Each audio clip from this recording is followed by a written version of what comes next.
Your daily dose of sports and fun. This is the Morning Drive Podcast from Double T 97.3, presented by Cantex Roofing and Construction. I'm Mike Hebert, owner of Cantex Roofing and Construction. Every day is game day, and we'll get it right when it comes to your roofing, construction, windows, and mirrors. Call Cantex Roofing and Construction today. Together, we are one serving you. Thank you for being with us today with Jamie Lent and Jeff McGuire. I'm Chuck Heinz. We'll have Astro baseball for you tonight at 5:10 from Detroit as the first place Astros, who lead Seattle by a game and a half. First pitch at 5:40, our coverage at 5:10. The Rangers will try to make some noise this week against Kansas City and Cleveland. Up first, the Royals and the Rangers tonight at 6. We'll have it for you from Kansas City at 6:40 tonight here on Double T 97.3. It's an important series for the Astros. I mean, they're still in striking distance of kind of leapfrogging the Tigers. Remember, those first two teams get the first round bye in each league. So could they overtake the Tigers and get themselves into a position to be one of the top two teams in the American League get bye? So yeah. This is a huge series for Houston, trying to catch up to the Tigers. Right now, they're 3 games behind them, and maybe even also having the tiebreaker over them too. Sure, that too. Yep. So because right now Seattle has the tiebreaker with the Rangers, and the Astros still trying to fend off the Mariners too. Right, no doubt, no question. They're just a game and a half back. I mean, Houston's only 3.5 back from leading the whole American League. So yeah, it's been up and down for a lot of different teams. It feels like, except really Toronto. And they had sellouts all 3 of their games this weekend, which they should, right? I mean, when you're leading the East and you've got an exciting young ball club and you look like you could make a deep run in the playoffs, you want to have fan involvement and things like that. And they had 42,000. That was one of the concerns yesterday for the Rangers, is that you let them back in the game and you get the fans back in the game, and then next thing you know. You make it a close game, and the color starts to get a little tight because of just what's transpired over the last couple of weekends for the Rangers. George Springer had a home run late to make it an 8-4 game, and then when they get the 2 runs in the 9th, and it was kind of a deep breath exhale, because no matter what, you can't hit a 6-run home run. Okay. And that's really kind of where the Rangers were coming from at that point. Hey, what did you make of the penalty that Michigan received for the sign-stealing fiasco with Connor Stalions, their former assistant? And then I think from what I've read, it escalated. The penalties escalated because of his refusal to really participate in the investigation, and Jim Harbaugh, the head coach at the time, his difficultness to deal with during the investigation. Michigan gets fined. They avoid the vacating of victories. They avoid losing the national championship, which wasn't under the NCAA's purview. It's under the college football playoff purview. And their coach gets an additional suspension of a game, Sharon Moore, and then other coaches get some show cause. But the fine could be up to $30 million. Is this right? Is this too much? Is this not enough? What's your take? I think it's the way of college sports now, and they've said that they're trying to avoid taking away postseason bans, and they're. Obviously we've seen the whole death penalty thing has gone away, and so really they're just trying to take money away from programs now. And I think that's what happened here. I think $30 million is. Do we think it's going to affect Michigan that much? No, but do I think it's a lot of money? Sure, I do, for one of these programs, and so. I think they, in today's way of punishing teams in programs, I think it's a hard hit. In the old school way of things, when you say, hey, you're going to lose this many scholarships and you're not going to play in the postseason for 3 or 4 years, and that's going to keep recruits from going there, yeah, that would have been a more harsh penalty, but they don't do that anymore. Yeah. So Jim Harbaugh gets a 10-year show cause. He's in the NFL now, and he's never coming back. He's not going back to college football. Sharon Moore, the current coach, gets a 2-year show cause, 3-game suspension, 2 games this year, 1 in 2026. I mean, big deal. He'll miss the cupcake games.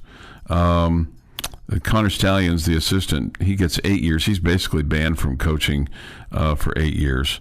The fines are $50,000 plus 10% of the football budget, and then the postseason revenue. This is where they come up with the $20 million bucks for 25 and 26, and then the cost of 10% of the scholarships awarded in 25, 26. The big number is the postseason revenue. Michigan is appealing this, and you would imagine that some of this will get peeled back, and maybe it's just the postseason revenue for this coming season at the end of the day. But at any rate, and you wonder, because you hear these things that no matter what you say, they couldn't find any proof that Harbaugh or others knew what Connor Stalions was doing. Now, it's hard to believe that Harbaugh didn't know, because generally speaking, the head football coach knows or is privy to know virtually everything that goes on with this football program. And it doesn't matter if he doesn't. I mean, if it's underneath you, you can think better of him as a human being, but if your program, if the people that you have hired and the people that you rely on are doing things illegally, that falls back on you. It does. Yep, it does. You're exactly right. One of the things that Stalions did to avoid the further investigation was he threw his cell phone in a pond, which ruined it, and so it kept him from getting information off of it. See, and stuff like that. I mean, he should just be banned for life. You can't be in college football. Yeah. And do you want him in high school football? Because I think I don't think the college folks can do anything about that. No, they can't. That's somebody else's the decision. Individual schools, if they want to employ somebody like that. Some school will hire him. Don't worry. It's surprising that despite his involvement, that he's still the head coach. You would have thought maybe that Michigan would have moved on from Sharon Moore, because they moved him up when Harbaugh left, but maybe they feel like that his actions or his activity wasn't enough. But still, he's suspended for a couple of games this year and one next year. So, and has a 2-year show cause himself. So clearly, there's some stink on him. You just wonder why Michigan didn't just rid themselves of the whole thing. Because they think Sharon Moore's the best head coach for them right now? I guess, yeah. That's why they didn't. Yeah, that's why they didn't. Right. This is the Morning Drive Podcast from Double T 97.3, presented by Cantex Roofing and Construction. Time for This Day in Sports History. Today is Monday, August the 18th, 2025. Here is Jeff McGuire with This Day in Sports History. 1931. Lou Gehrig goes hitless in Detroit in his 1,000th consecutive game played. Kind of a bummer. Maybe he needs to take a day off and help him out. Nah, he's got another 1,000 in. He'll be fine. 1965. Hank Aaron loses a home run because he hit it while he was standing outside of the batter's box. What did he do? I think when he took his swing, he stepped out of the batter's box, like going forward to reach an outside pitch. Was somebody throwing ephus? He reached an outside pitch, so he had to step across the plate? Yeah, that's what I think happened. I don't think he was standing behind it. I think he went for it. Didn't want to take a walk. Saw a pitch he liked and went after it. Hit it out. Told him to come back here. Try it again. So often you would see guys when the very first guy going to home plate knocking out the back line. So often, or every single game in the history of baseball? Probably every single game in the history of baseball. Yeah. Like, even when it's painted at Dan Law. Even at Rip Griffin Park, that guy goes back there and he kicks the chalk. Yeah. It's not changing. Yeah. 1980, Kansas City Royals, George Brett, his batting average reaches .400. Yeah. My guess with Hank Aaron is that he was too far back in the box or too far forward, not across the plate. Okay. Yeah.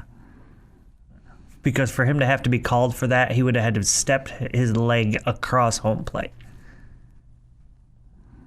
Because you could still reach over there, out, but he would have had to step across, which seems unlikely. I think he was too far back. That would be my guess. Total guess.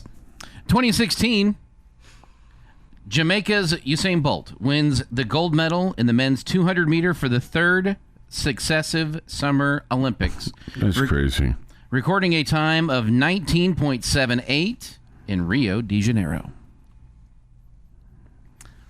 And in 2022, powered by a pair of assists from preseason All Big 12 selection Macy Blackburn, Texas Tech kicked off the 2022 campaign with a 2-0 win over Troy. So today is a good day to root for the Red Raider soccer team. Is it every day a good day? Well, yeah. Yeah, no, that's a good point. It is National Soft Serve Ice Cream Day. I love me some soft serve ice cream. Jamie? Mm-hmm. Yeah. Yep. Happy birthday, Andy Sandberg, who's 47. Christian Slater, 56. Edward Norton, 56. That's not right. They're not both 56. I didn't change the year on one of them. Robert Redford, 89. Dennis Leary, 68. And Jeremy Shockey is 45. And on this day in 1590, John White, the governor of Roanoke Island Colony in present-day North Carolina, returns from a supply trip to England that took 3 years to find the settlement completely deserted. White and his men found no trace of the 100 or so colonists who he left behind, and there were no signs of violence. The Roanoke Island Colony was the first English settlement in the New World, and the mystery to its collapse have never been fully solved. So it's like if you put something down 3 years ago, and you can't find it 3 years later. It's a giant mystery. Maybe you shouldn't wait 3 years to go back. But the whole British and Spanish War got in the way. But that's this day in sports history. This day in sports history. Okay, so just looking back at this, I have not seen the video, but apparently the pitcher for the St. Louis Cardinals, a pitcher by the name of Curtis Simmons, was known for his herky-jerky delivery, according to Hank Aaron. Said it used to drive me crazy in his floating change of pace. And so he decided to come up on him. He floated a slow but high changeup, and then he used his walk-up approach. The ball went 450 feet and went on the top of Sportsman's Park there at the Pavilion.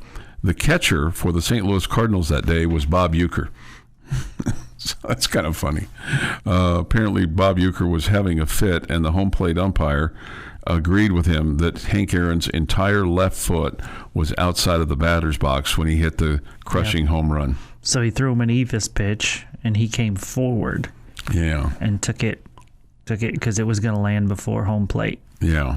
It was going to come up short. Yeah. And so he went forward to go get it. Yeah. Yeah.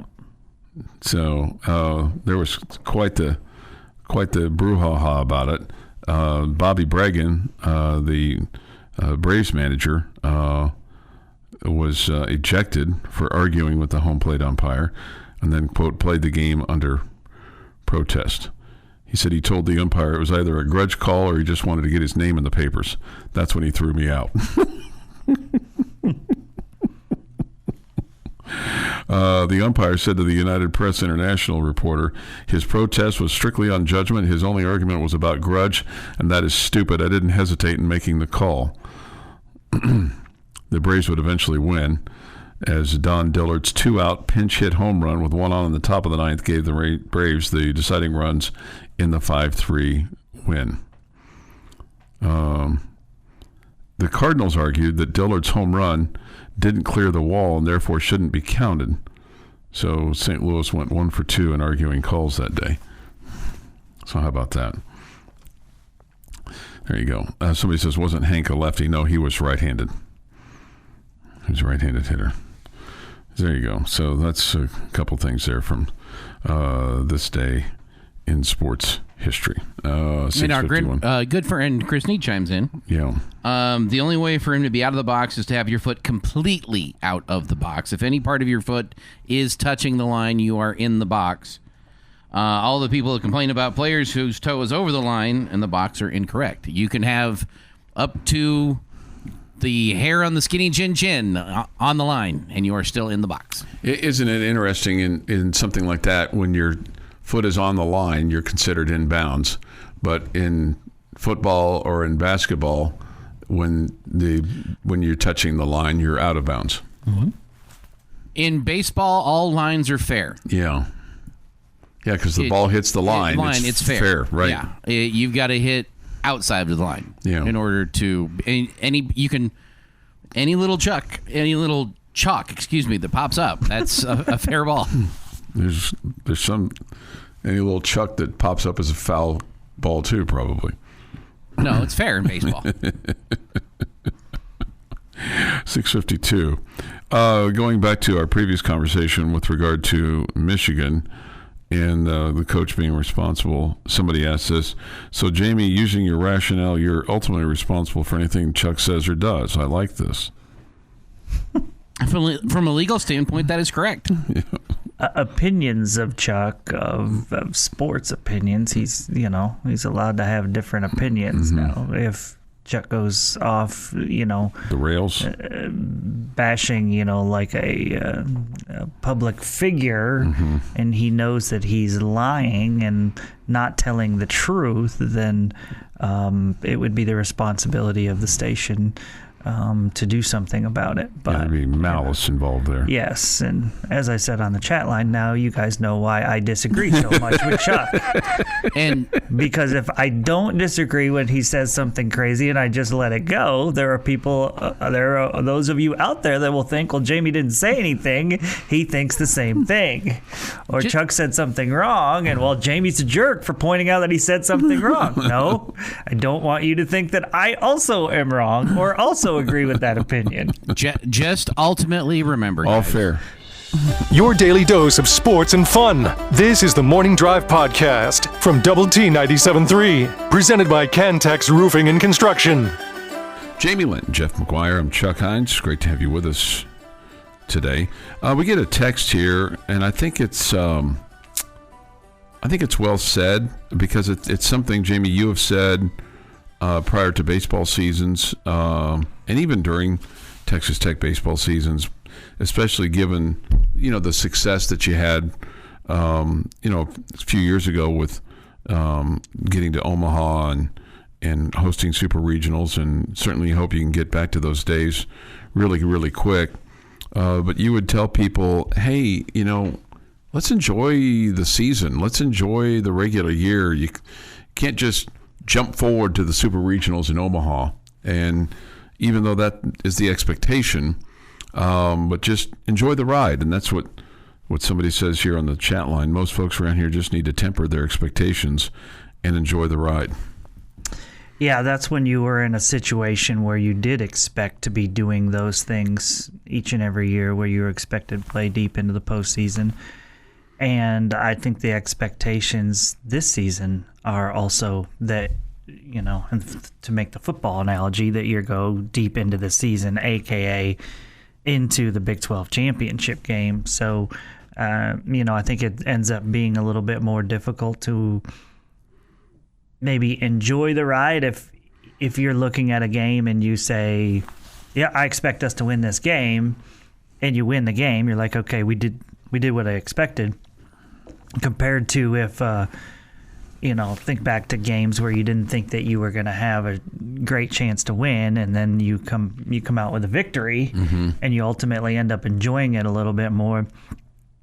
Let's say like the Iowa State game last year, where we didn't feel like we had much of a chance, and then you win it, and you're like, wow, that was a surprise. So I do think there's reason to have high expectations for this football team, but I also think, man, you gotta, life is hard. There's so many failures in life, and, enjoy when there's something good that happens, So whether that's a win against Arkansas Pine Bluff, or that's a win against, BYU later in the season. Enjoy them all. Enjoy them all the best you can, because they're, it's sports, and we know that there are going to be bad days. And so Sure. Enjoy the good days. But I don't feel like it's bad to have expectations. I mein, it just, we've changed college sports so much, right? Where it's, in my opinion, the feeling of, in the past as Red Raiders, and I don't think this is wrong. I don't necessarily think it's bad, but in the past as a Red Raider fan, you felt like the team with the chip on their shoulder, that we were going to punch up at everybody. We weren't going to back down at anybody. And when we won those games against bigger name teams or higher ranked teams or whatever, you felt like, yeah, keep doubting us. We're, and we've got this chip on our shoulder, and we're going to work harder than everybody else. And now you're not the little team punching up. Mm-hmm. Okay, you're not. I mean, when it comes to the finances spent on football, you're the biggest team in this conference. Right? You're not the only one that's spending a bunch of money, but you're the big bad boy. So it's just a little bit of a different feeling, and I'm not saying it's bad. I mean, it's good that you're the program that has the resources to use it and to make your team better, because we've forever dealt with schools that had more than us. Sure, and we wish to be that, yeah, and you program. are that, and you are that now. Mm-hmm. You are that now. But with that comes different expectations and different feelings. It's not. It's like I've said many times before, Cowboy fans and Ranger fans many times are the same exact people. The way they treat the Dallas Cowboys and the expectations they have for that organization are different with the Texas Rangers.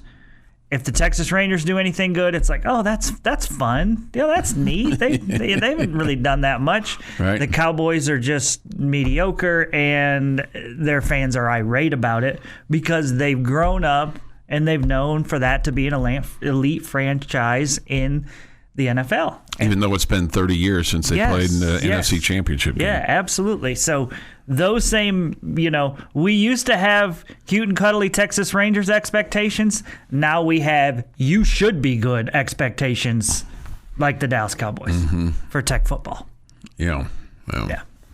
Yeah. So like you said, I mean, expectations have certainly changed going into this. I just thought that was a well said text. Just from the standpoint of, hey, you got to enjoy the ride a little bit.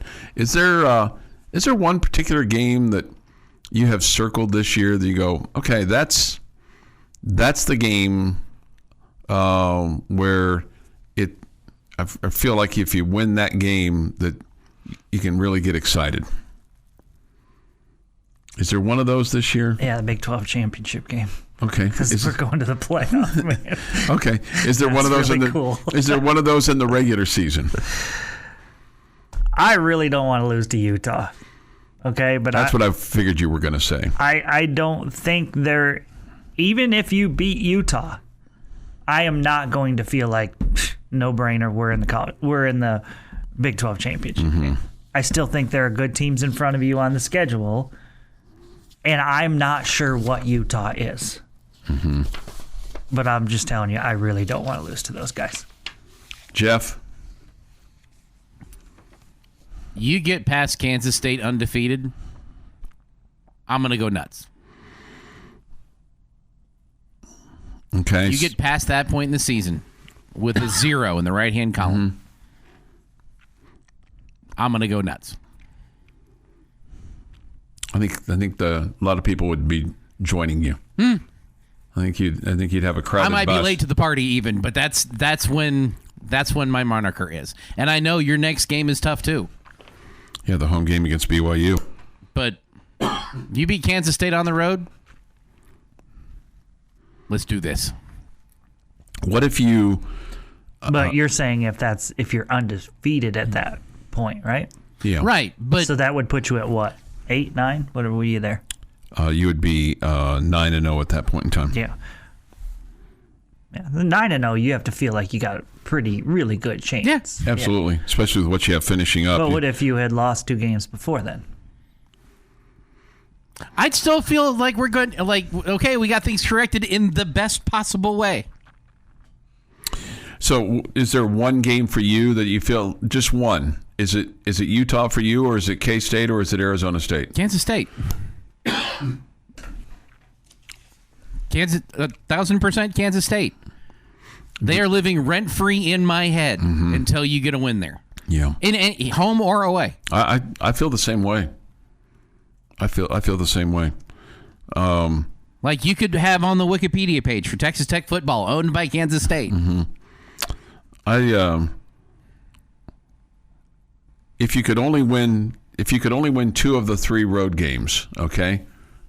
With those 2, excuse me, if you could win 3 of the 4 road games, I was counting Houston automatically, and I really shouldn't do that. Nah, you're fine. Okay, so of the 3 big ones, Utah, Arizona State, and K-State, you could win 2 of those 3. Which 2 do you want? Arizona State, Kansas State. Jamie? Utah and Arizona State. Yeah.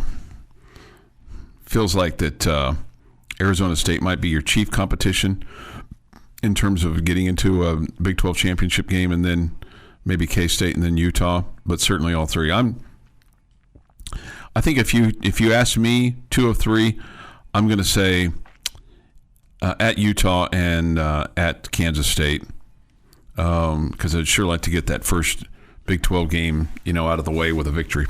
And that gives you momentum kind of moving forward. The Morning Drive podcast from Double T 97.3 is presented by Cantex Roofing and Construction. Jamie's question of the day on Double T 97.3 is brought to you by Connecticut of West Texas. All right, we're talking Big 12 football today, but we are leaving the Red Raiders out of it. Okay. So, expectations. This is wide open, so this should be nice and easy. Okay? So you think. 3 things you expect to see in the Big 12 Conference this year. This can be about any individual team or how they finish or a certain player. But I expect to see the Heisman Trophy come from the Big 12, whatever. What 3 expectations that you have of the Big 12 Conference this year? One that just kind of popped into my mind as soon as you said that. I think that we're going to look at Baylor and their quarterback Sawyer Robertson and go, man, I sure wish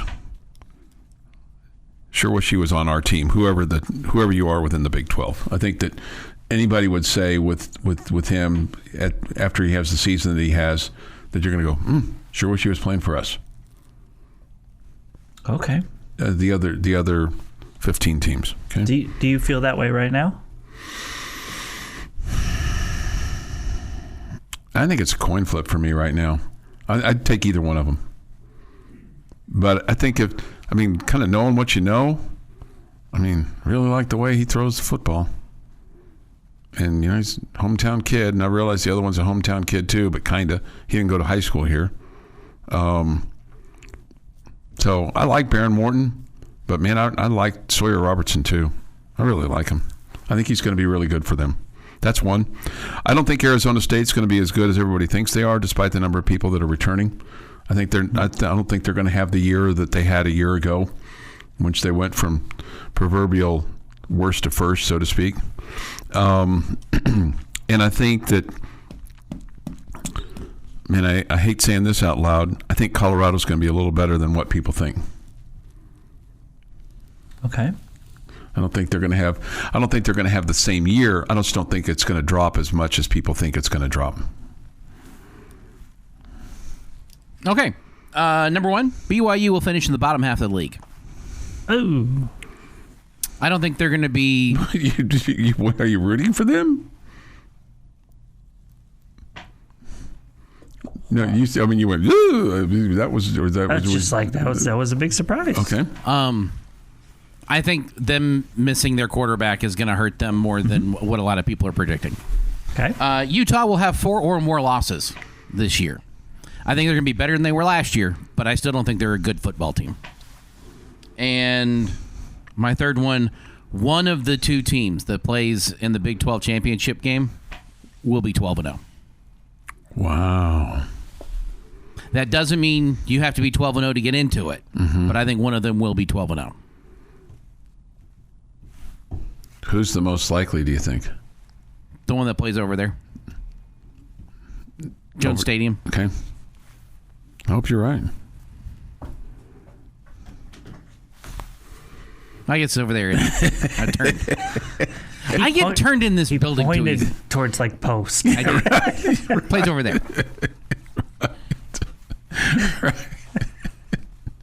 Well, they didn't see that. No, they did not see that. I was just trying to figure it out. Like, Yeah. who's in that direction? If I take off driving in that direction, I feel like he was pointing towards TCU. Yeah. Yeah. All right, Jamie. Okay, I say that at least 3 teams have 2 or less losses in Big 12 play.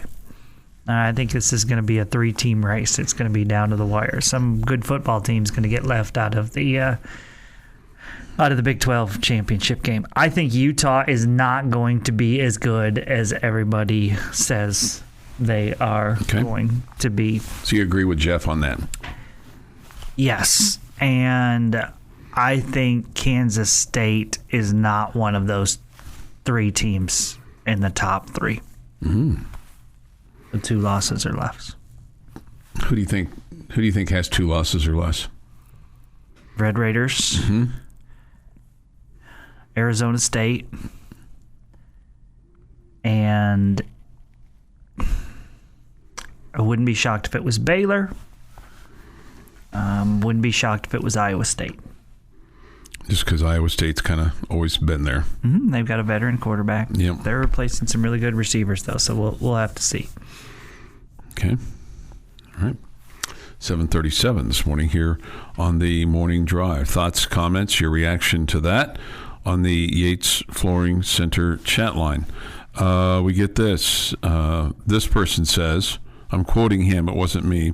I was in Vegas this weekend. Tech and Utah were favored for Big 12 champs. He said he bet it. Okay. Good luck. Good luck. Hope Right. you win a lot of money.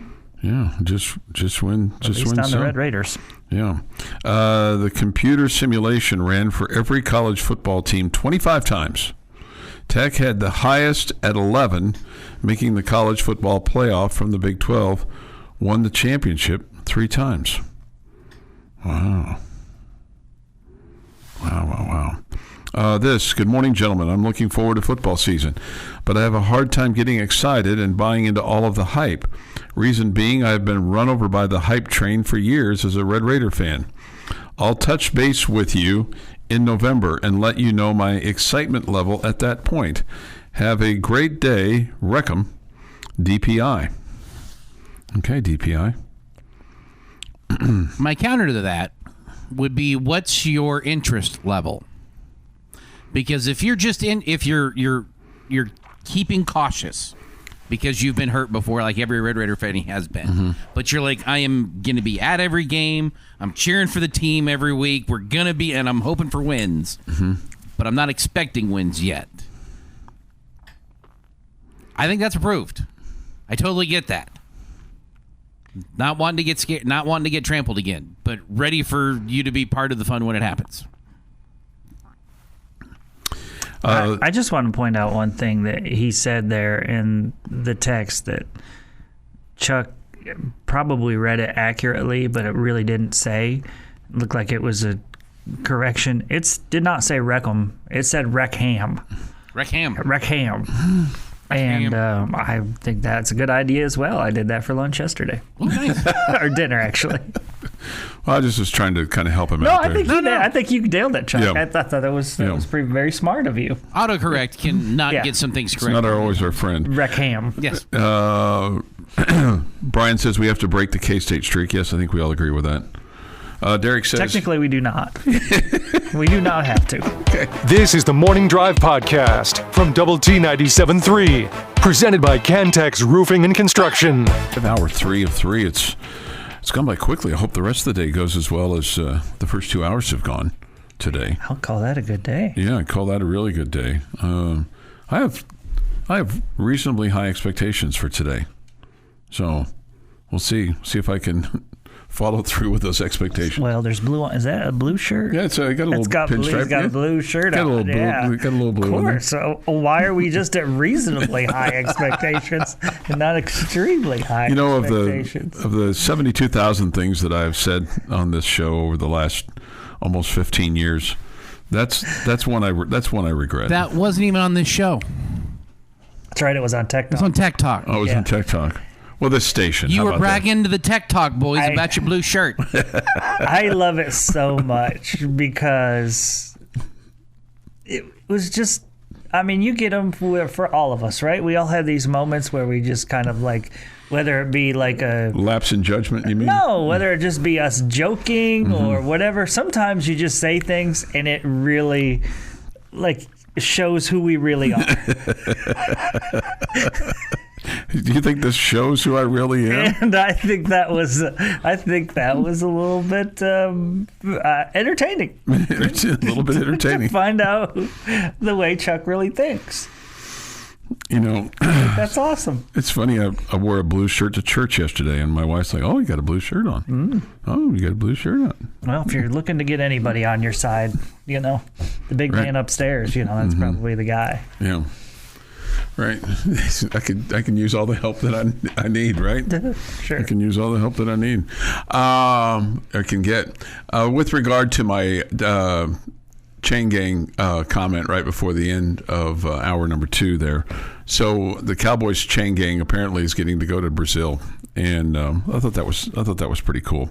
And the comment that I made, Babe Laufenberg said to Brad Sham that they measure in meters there is why they don't have 10-yard chains there. So the Cowboys have to provide the 10-yard chains for the Brazilians. Okay. It was kind of a joke. Yeah. So somebody says this. Somebody trying to be serious here with us. The chain gang is there primarily so players can see what they need for a first down. As a backup, probably 2, but during one of the preseason games, someone with the league was talking about the change and how they need to keep physical change for the players on the field to see where line to gain is. Okay. The only reason I've tuned into Cowboy games this preseason is to see and root for Josh Kelly. Okay. More interest in tonight's game than the Cowboys game. Cliff Kingsbury versus Taj Brooks. Okay. Be interesting to see how much time Taj gets to play tonight. I think he's going to make that team, Jamie. Yeah, I would guess so. I think he's going to be their backup running back. Yeah, I think you're right. And it's a little more than just making the team. Yeah, he's played his way into a really good situation, right? So hopefully it all turns out for him really, really well. And we'll see. And the Bengals, I mean, they're in a window where they're feeling like that they're going to make some noise. I mean, because of their quarterback and Joe Burrow, and he's already been to a Super Bowl once, so they feel they have grand expectations. There's a lot of teams it feels like there's more teams in the AFC, and maybe I'm just more acclimated to it, but it just feels like there's more teams in the AFC that have these expectations, and I think more than reasonable expectations, because you look at the Bengals, you look at the Bills, obviously you look at the Chiefs, you look at the Broncos. All those teams are and the Ravens, whom the Cowboys just played, Chargers. Yeah, I mean, virtually everybody in the West, but the Raiders. I think people have these expectations. I think the Texans have high expectations. I don't know about Tennessee. Just they've got a new coach and a new system and all that kind of stuff. The Dolphins to a degree, but I think more so New England than them. But certainly Buffalo, as I mentioned earlier. It'd be interesting to see what Pittsburgh does with Aaron Rodgers. And I feel like there's more there than like in the NFC. Like in the NFC, it just feels like there's a bunch of also-rans. I think the Rams have some expectations, Tampa Bay, but I mean, nobody in New Orleans or Carolina or Atlanta. Atlanta's got a second-year quarterback. Chicago's got their number one draft choice that they're running out there. I think Green Bay's got some, but now Jordan Love's got a thumb issue. Yeah, that Super Bowl championship team isn't going to do anything this year. Well, I'm getting there. But my point the is, other team that played in the NFC championship game, they're surely not trying to make the playoffs again this year. my point is, there's more with higher expectations in the AFC than the NFC this year. There's more good teams in the AFC that have real viable shots at a Super Bowl than the NFC.